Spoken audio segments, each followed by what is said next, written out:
जय श्री कृष्ण। ब्रह्मा जी की आयु का परिमाण। जब कौष्टुभ ने मार्कंडेय जी से भूतों की उत्पत्ति के बारे में जानना चाहा, तब उन्होंने बोला, इस संपूर्ण जगत को प्रकृति में लीन हो जाने को ही प्रलय कहते हैं।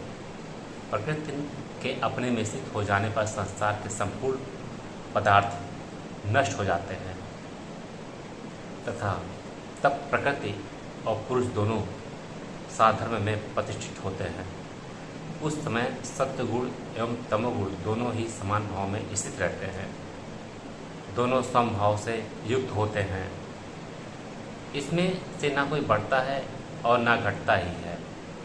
जिस प्रकार तिल में तेल तथा दूध में घी होता है, उसी प्रकार से रजोगुण और सतोगुण और तमोगुण में उपस्थित रहता है। ब्रह्मा की आयु 2 प्रार्ध वर्ष है। परम ब्रह्म का दिन व रात्रि समान होते हैं। प्रजापति का एक अहोरात्र 8000 युगों का होता है। इस प्रकार ब्रह्मा की आयु 100 वर्ष तथा ब्रह्मा की 100 आयु के बराबर विष्णु को आयु होती है। शिव के अर्ध निमेष में 14,000 विष्णु तथा असंख्य ब्रह्मा होते हैं। वह इस संसार का आदि स्वयं सनादि सबका कारण अचिंत्य स्वरूप वाला परमेश्वर स्वयं क्रियावान है।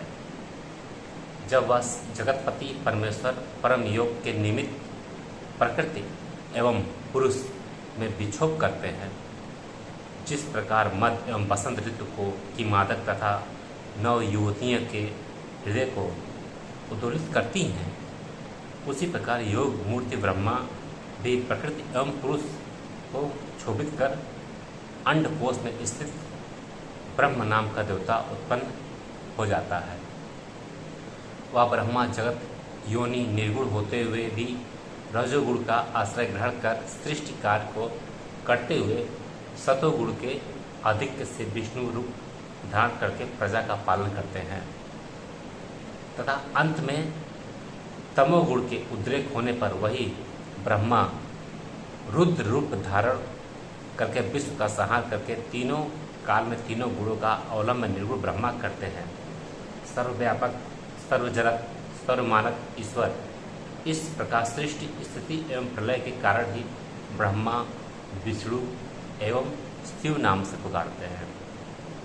वह संपूर्ण जगत को ब्रह्मा भाव से उत्पन्न करता है, रुद्र भाव से संहार करता है तथा विष्णु भाव से उदासीन रहकर प्रजा का पालन करता है। इस प्रकार स्वयंभू भगवान की 3 अवस्थाएं होती हैं। इस प्रकार ये तीनों गुण सत्य, रज, तम एवं तीनों रूप ब्रह्मा, विष्णु एवं शिव में एक दूसरे का आश्रय लेकर स्थित रहते हैं। ये क्षण भर के लिए भी एक दूसरे से अलग नहीं होते।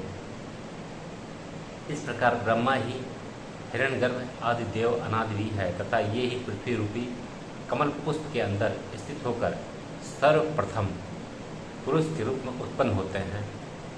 उन ब्रह्मा की परम आयु ब्रह्मा मान के अनुसार 100 वर्ष की होती है। इसकी गणना निम्न प्रकार की जाती है।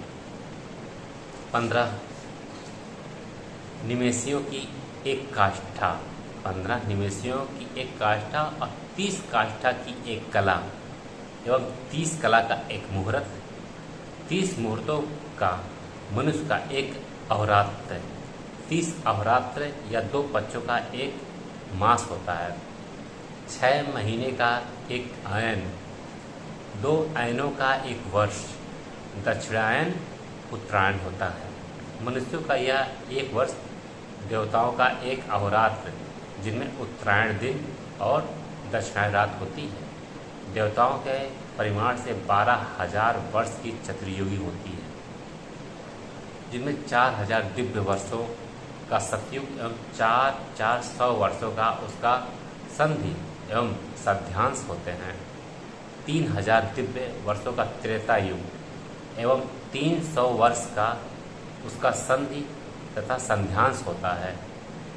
2000 दिव्य वर्षों का द्वापर युग तथा उसका संधि एवं संध्यान 200 वर्ष के होते हैं। 1000 दिव्य वर्ष का कलयुग 1000 दिव्य वर्ष का कलयुग तथा उसका संधि एवं संध्यांश 100 वर्षों का होता है। इस प्रकार ये चारों युग 12,000 वर्षों का हुआ। इन 12,000 वर्षों के 1,000 वर्षों से 1,000 गुणे वर्षों का ब्रह्मा का एक दिन होता है। ब्रह्मा के इस एक दिन में 14 मनु होते हैं। इस समय का विभाजन 1000 वर्षों में किया जाता है। इंद्र आदि देवता सप्तऋषि मनु और मनु के पुत्र राजागण मनु के साथ उत्पन्न होते हैं और उसी के क्रम से नष्ट भी हो जाते हैं। 71 चतुर्युगों में कुछ अधिक का एक मनवंतर होता है।